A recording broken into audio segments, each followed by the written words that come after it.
What if the most beautiful gardens you've ever seen weren't replanted every single season? What if the real secret was one smart decision made just once? Most people are out here buying the same plants every spring, spending money they don't need to spend, doing work they don't need to do. But the gardeners whose yards stop people in their tracks? They figured something out. Today we're covering 13 plants that come back on their own, spread without you asking, and fill your garden faster than you'd expect. And before this video ends, I'll show you the one plant most people completely overlook at the nursery because it looks boring in a pot but gives you something jaw-dropping by mid-season. Stay with me. You don't want to miss number 7. Welcome back to Earthly Gardening, where we prove every week that a stunning garden doesn't have to drain your wallet or steal your weekends. If you're new here, so glad you found us. Hit that subscribe button and tap the bell so you never miss a video. Now let's get into these 13 plants. Plant 1. Coneflower, Echinacea.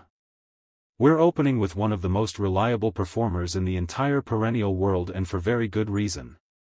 Coneflower does something that very few plants manage to pull off, which is looking completely stunning while requiring almost nothing from you in return. The flowers are bold and distinctive with those raised centers surrounded by petals that sweep back slightly, giving the whole plant a wild, natural look that works in formal beds and cottage-style gardens equally well. It blooms from midsummer and keeps going well into fall, giving you months of color during the hottest and driest part of the season when many other plants start struggling. And here's where coneflower really earns its place on a budget garden list. It self-seeds. After flowering, those seed heads develop and drop seeds naturally into the surrounding soil. Come spring, you'll notice new seedlings appearing around the base of your original plant. Leave them alone and within one more season you have a full expanding clump that costs you nothing beyond your initial purchase. Add in the fact that it feeds butterflies, bees, and goldfinches throughout the season and you have a plant that's earning its keep on multiple levels all at once. Plant 2. Black-eyed Susan. If there is one plant that represents the spirit of a generous, giving garden, it might just be Black-eyed Susan. Those warm golden yellow petals surrounding a dark chocolate center are one of the most cheerful sights in any outdoor space, and they show up right when the garden needs them most, blooming from midsummer and carrying the color all the way through to the first frost of fall. What makes this plant particularly special for anyone watching their spending is just how aggressively it multiplies. One healthy plant in its first season becomes a cluster of 3 or 4 by the following year without you doing anything intentional to make that happen. It self-seeds freely and also spreads through its root system, filling bare ground in your bed steadily and naturally. Cut the flowers and bring them inside for vases. Leave them on the plant and the birds come for the seeds. Either way you win. It also combines beautifully with almost every other perennial on this list, making it one of the easiest plants to work into any existing garden design. Plant 3. Creeping Phlox. Most gardeners, when they think of ground covers, picture something flat and green and purely functional. Something you plant because you have bare ground to cover and nothing more exciting to do with it. Creeping Phlox completely redefines that idea.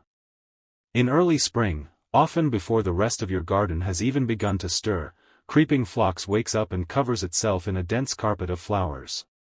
Pink, white, lavender and soft purple, cascading over rocks, tumbling over retaining walls, spreading across slopes and filling the front edges of beds with a wave of color that honestly stops people in their tracks.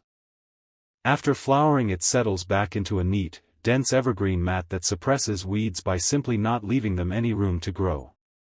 It spreads a little more each year, never invasively, just gradually filling the space around it in a way that looks completely intentional. Plant it at the edge of a raised bed, along a pathway, or at the top of a low wall and let it do what it does naturally.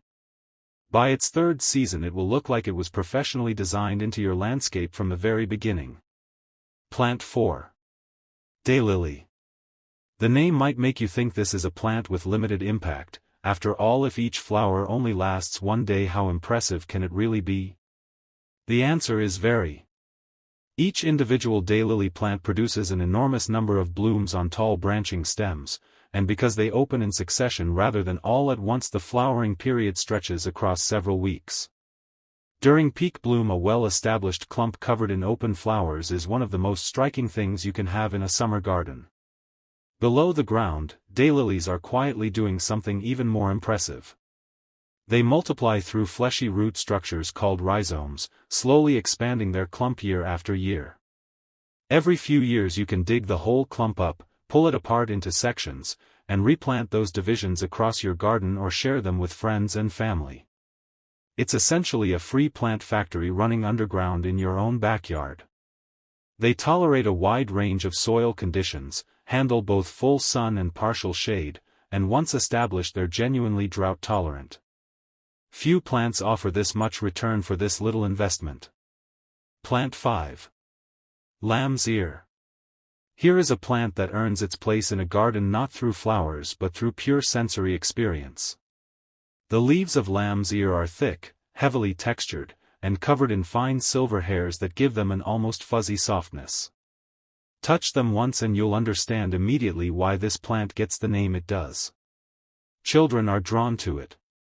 Adults who brush against it in the garden almost always stop and reach back for another feel. Beyond the tactile appeal, those silver leaves do something visually remarkable in a garden bed.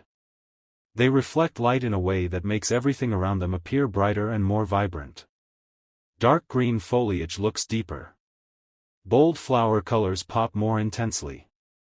The whole bed gains a sense of depth and contrast that feels designed rather than accidental. It spreads gently each season through surface runners, never aggressively but consistently, filling gaps between other plants with its soft silver presence. Give it dry, sunny conditions and poor soil and it will thrive. Give it rich moist soil and it will sulk. This is one plant that genuinely prefers to be left alone. Plant 6. Salvia. Salvia is the plant that keeps giving from early summer onward while asking for almost nothing in return. The tall upright flower spikes in shades of deep blue, violet and rich purple create strong vertical lines in the garden that contrast beautifully with mounding or spreading plants. And those flower spikes? They are absolutely irresistible to hummingbirds. If you have never watched a hummingbird hovering just inches away while you stand in your own garden, that experience alone is worth planting salvia for. After the first flush of blooms in early summer, cut the flower stems back by about half and within a few weeks salvia pushes out a completely fresh round of flowers for late summer and into fall. This cut and come again behavior means you're getting nearly continuous color from one plant across the entire warm season. It handles heat and drought without any visible stress, grows vigorously to fill its space in the second season, and looks absolutely best when planted in generous groups of 3 or more where the combined color impact becomes genuinely dramatic. Plant 7. Sedum. And here we are at number 7. The one I mentioned at the very start of this video. Sedum sitting in a small plastic pot at the nursery genuinely looks like nothing special. Green, compact, unremarkable. It's the plant people walk right past while reaching for something with flashier flowers. That is exactly why I wanted to highlight it here, because what sedum becomes once it's in the ground and given a full season to establish is a completely different story. By late summer, when many of your spring and early summer plants have already finished their show, sedum is just getting started. The flat-topped flower clusters open in shades of dusty pink and deep rose, sitting on top of thick fleshy stems with succulent leaves that have slowly been taking on bronze and burgundy tones as the season progressed. Then as autumn temperatures drop, the whole plant shifts into its most dramatic phase. The leaves deepen in color, the flower heads dry naturally in place creating beautiful russet and copper tones, and the structure of the plant remains attractive and interesting through the entire winter while everything else around it has gone dormant. This is a 4-season plant disguised as a boring pot filler. Once you see it perform through a full year, you will never overlook it at the nursery again. We are halfway through the list and I hope your notes are filling up. Before we continue, I want to ask you something simple. Which plant so far has made you think, yes, that one is going in my garden this season? Drop it in the comments right now. I genuinely enjoy reading those and it helps me understand what content to create more of for you. And if you're watching this without being subscribed yet, take 5 seconds and fix that. Hit subscribe, tap the bell, and make sure you don't miss what's coming up next on this channel. Now back to the list because the second half has some real surprises. Plant 8. Russian Sage. Russian sage does something in a garden that is genuinely difficult to achieve with most plants. It creates an atmosphere. From a distance, a mature Russian sage plant looks like a soft haze of lavender blue floating above silver stems, airy and romantic in a way that photographs beautifully and looks even better in person. It grows tall, often reaching 3 to 4 feet in height, which makes it ideal for the back of a border where it creates a dreamy backdrop that makes every plant in front of it look more intentional and polished. It blooms from midsummer through fall, handles drought and heat without complaint, and the silvery stems and remaining seed structure stay attractive through winter. In early spring, cut it back hard to about 6 inches from the ground and it will push out vigorous new growth that builds into an even larger, fuller plant than the year before. Give it full sun and well-drained soil and it will reward you with years of nearly effortless beauty. Plant 9. Hostas. Every garden has that one spot. The shady corner under a tree, the strip of ground along a north-facing fence, the area beside the house that never sees direct sun. Most plants struggle or simply refuse to grow in these spots. Hostas were practically invented for them. They are the undisputed champions of shade gardening and they bring a level of lushness and visual interest to difficult areas that almost nothing else can match. What makes hostas particularly exciting from a practical standpoint is the sheer variety available. You can find them in miniature sizes perfect for container edges or rock gardens, all the way up to enormous specimen plants with leaves as large as a dinner plate in colors ranging from deep forest green to blue-gray to bright gold and every variegated combination in between.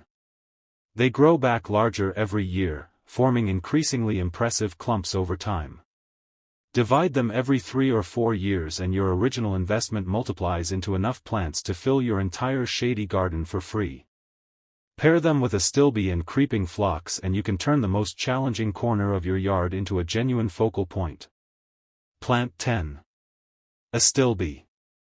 The single biggest complaint people have about shade gardens is that they feel flat. Everything stays low, nothing creates movement, and the whole area ends up looking heavy and static no matter how many interesting plants you put in it. Astilbe solves that problem completely. Those tall feathery plumes rising above the deeply cut, fern-like foliage bring exactly the kind of height, softness, and movement that shade gardens desperately need. The plumes come in pink, deep red, white and soft lavender, and they appear in early to midsummer when the garden is most active and most visited. After flowering, the plumes dry naturally on the plant and shift to warm tan and cinnamon tones that remain attractive through fall and into early winter. Astilbe prefers consistently moist soil and partial to full shade, making it a perfect companion for hostas or any low-lying area where water tends to collect. It returns reliably each spring, grows slowly larger each season, and fills its space in a way that looks like it took years of careful planning even when it didn't. Plant 11. Yarrow. Yarrow is what you plant when you want results without the fuss. It grows in poor dry soil, handles full sun and baking heat without wilting, and produces flat-topped flower clusters in yellow, white, soft pink and deep red that bloom generously from early summer onward. Cut those flower stems back after the first bloom and yarrow pushes out fresh flowers for a second round later in the season. The flowers dry exceptionally well, holding their color for months after cutting, which makes yarrow a favorite for anyone who enjoys dried flower arrangements indoors. Leave the flowers on the plant and birds will visit regularly for the seeds through late fall. It spreads through both self-seeding and underground runners, establishing itself quickly and filling bare ground efficiently. This is one of the fastest perennials to look settled and established, meaning you won't spend 2 full seasons staring at a sparse-looking bed waiting for it to fill in. Yarrow gets to work immediately and shows you results within its very first growing season. Plant 12. Ornamental grasses. Nothing changes the feel of a garden quite like ornamental grasses. While flowering perennials bring color and pollinator activity, grasses bring something entirely different, which is movement, sound, and year-round structural presence that holds a garden together through every season, including the ones when flowers are completely absent. Varieties like Karl Forster feather reed grass grow quickly into tall upright columns that create strong vertical accents and catch the light in the late afternoon in a way that makes them look almost luminous. Little bluestem stays lower and turns a stunning shade of copper and red in fall that carries right through winter. Switch grass brings a more open, airy texture with seed heads that tremble in the lightest breeze. All of them require almost no care beyond one annual cutback in late winter before new growth emerges. Plant them at the back of a border, in groups of 3 for impact, or as standalone specimens, and watch how they anchor the entire surrounding planting and make everything else in the bed look more considered and complete. Plant 13. Catmint. We are closing this list with a plant that deserves far more recognition than it typically gets, and that is catmint. It forms soft, relaxed mounds of gray-green foliage covered from late spring onward in small but intensely colored lavender-blue flowers. The overall effect is loose and romantic, the kind of planting that looks like it grew naturally rather than being placed by human hands, which is exactly the aesthetic that takes the most effort to fake but happens completely effortlessly with catmint. After the first flush of flowers in late spring, cut the whole plant back by roughly half. Within 3 to 4 weeks it pushes out fresh growth and flowers again for late summer, giving you 2 full rounds of bloom from a single plant each season. It is drought-tolerant, deer-resistant, and loved by bees and butterflies. It edges pathways and borders beautifully, spilling softly over hard surfaces and softening the line between the planted bed and the surrounding hardscape. It spreads moderately each season, filling gaps between neighboring plants in a natural, unhurried way. Easy, beautiful, reliable, and completely underrated. If this list had a hidden gem beyond sedum, catmint is it. 13 plants. Each one planted a single time. Each one builds in size, presence, and impact with every season that passes. That's not luck and it's not magic. It's just the result of choosing plants that work with the natural rhythm of the year instead of fighting against it. The thing about perennials that most people don't fully appreciate until they experience it firsthand is the compounding effect. Your garden in year 2 looks noticeably better than year 1. Year 3 looks better still. By year 5 you have something that stops people mid-stride on the pavement outside your home, something that looks like it required significant money and professional expertise when really it required one good planting decision and a little patience. You don't need to plant all 13 at once. Start with 2 or 3 that match your space and your conditions. Let them establish, watch them spread, and add more as you go. Build it gradually and build it with intention. That's how the best gardens in the world actually get made, and now you have exactly the list to start with. If this video added value to your gardening journey today, a thumbs up costs you nothing and it genuinely helps this channel reach more people who need this kind of content. Subscribe if you haven't already and drop your garden zone in the comments along with which perennial from this list you're adding first this season. I read every comment and I'll see you in the next video right here on Earthly Gardening.